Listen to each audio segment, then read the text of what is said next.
दोस्तों आज की वीडियो में मैं आपसे बात करने वाली हूँ पौष मास की शुक्ल पक्ष की एकादशी के बारे में, जिसे कहा जाता है पौष पुत्रदा एकादशी। पौष मास की जो पुत्रदा एकादशी होती है ये बहुत महत्वपूर्ण होती है। शास्त्रों के अनुसार इस व्रत को धारण करने से संतान प्राप्ति की कामना पूर्ण हो जाती है।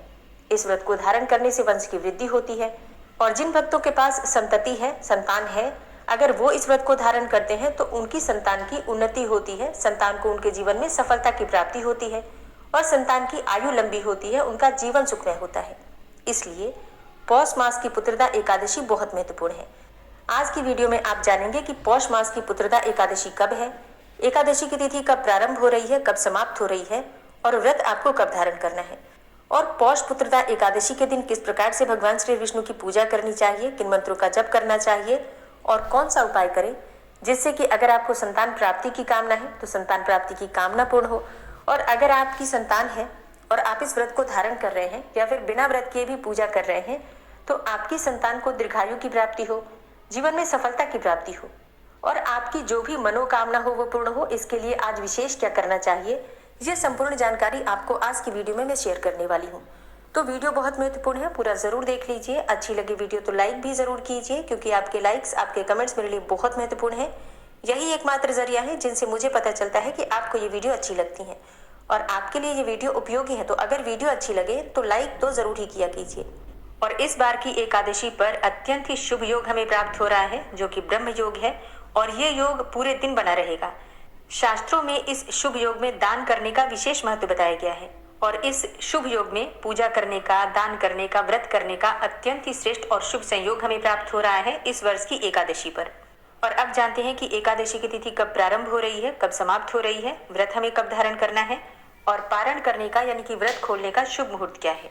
पौष मास की पुत्रदा एकादशी की तिथि प्रारंभ हो रही है 9 जनवरी 2025 को दोपहर में 12:22 पर और तिथि समाप्त हो रही है 10 जनवरी को सुबह 10:19 पर। तो सूर्योदय कालीन तिथि में हम व्रत धारण करते हैं एकादशी का, तो इसके अनुसार 10 जनवरी 2025 को एकादशी का व्रत हम धारण करेंगे और दिन होगा शुक्रवार का। तो शुक्रवारी एकादशी अपने आप में एक श्रेष्ठ और दुर्लभ संयोग होता है, क्योंकि शुक्रवार का दिन माता लक्ष्मी को समर्पित होता है और भगवान श्री हरि विष्णु को अत्यंत प्रिय है एकादशी तिथि। ऐसे में भगवान श्री हरि विष्णु और माँ लक्ष्मी की जो हम संयुक्त रूप से पूजा करते हैं तो हमारी हर प्रकार की परेशानी से मुक्ति मिलती है और किसी भी प्रकार की कामना हो, सुख समृद्धि, संतान, सौभाग्य, विवाह या फिर दाम्पत्य जीवन को सुखमय बनाना चाहते हैं तो ये दिन आपके लिए सर्वश्रेष्ठ है। व्रत नहीं भी करते हैं, मतलब व्रत करते हैं तब तो अत्यंत ही श्रेष्ठ है। अगर व्रत नहीं भी करते हैं तो भी आपको विधि विधान से संयुक्त रूप से श्री हरि विष्णु और माता लक्ष्मी की आराधना इस दिन जरूर करनी है। 10 जनवरी को सूर्योदय काल का समय है सुबह 7:14 पर और सूर्यास्त का समय होगा शाम को 5:54 पर। राहु काल जो कि अशुभ काल होता है, इस समय में कोई भी शुभ कार्य नहीं करना चाहिए और वो समय आपको प्राप्त हो रहा है सुबह 11:14 से दोपहर में 12:34 तक। अब बात करें शुभ मुहूर्त के बारे में, जो कि अभिजीत मुहूर्त होता है 12:13 से, मतलब दोपहर में 12:13 से दोपहर में 12:55 तक। इस समय में आप कोई भी शुभ कार्य कर सकते हैं।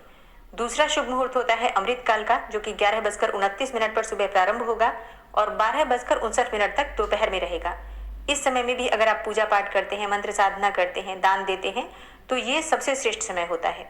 और एकादशी के व्रत में ब्रह्म मुहूर्त में स्नान करना चाहिए, तो ब्रह्म मुहूर्त का समय आपको प्राप्त हो रहा है सुबह 5:38 से सुबह 6:26 तक। इस समय में आप स्नान, पूजा इत्यादि कर सकते हैं। और अब जानते हैं कि पारण का यानी कि व्रत खोलने का शुभ मुहूर्त क्या है। तो देखिए, व्रत हम खोलते हैं द्वादशी तिथि में और द्वादशी तिथि प्रारंभ हो जाएगी 10 जनवरी को सुबह 10:19 पर और समाप्त हो रही है 11 जनवरी को सुबह 8:21 पर। तो पारण हमेशा द्वादशी तिथि के समाप्त होने से पहले किया जाता है। ऐसे में सूर्योदय के बाद यानी कि 7:15 से सुबह 8:21 तक आपको अपना व्रत खोल लेना है, क्योंकि इसके बाद त्रयोदशी तिथि प्रारंभ हो जाएगी। तो द्वादशी तिथि समाप्त होने से पहले आपको अपना व्रत अवश्य खोल लेना है, ठीक है। एकादशी से एक दिन पहले सात्विक भोजन लेना चाहिए, ब्रह्मचर्य का पालन करना चाहिए और भूमि पर शयन करना चाहिए। और एकादशी के दिन हम विधि विधान से भगवान श्री विष्णु की पूजा करते हैं, निराहार रहकर व्रत धारण करते हैं। मतलब व्रत में आप फलाहार कर सकते हैं लेकिन अन्न का सेवन नहीं करना चाहिए और पूरे विधि विधान से भगवान श्री विष्णु की पूजा कीजिए, जलाभिषेक कीजिए, पंचामृत से अभिषेक कीजिए, फिर पीले पुष्प भगवान को अर्पित कीजिए, पीले चंदन से उनका श्रृंगार कीजिए, पीले वस्त्र अर्पित कीजिए, भगवान श्री विष्णु की आरती कीजिए, मंत्रों का जप कीजिए और रात्रि जागरण एकादशी में अत्यंत आवश्यक होता है।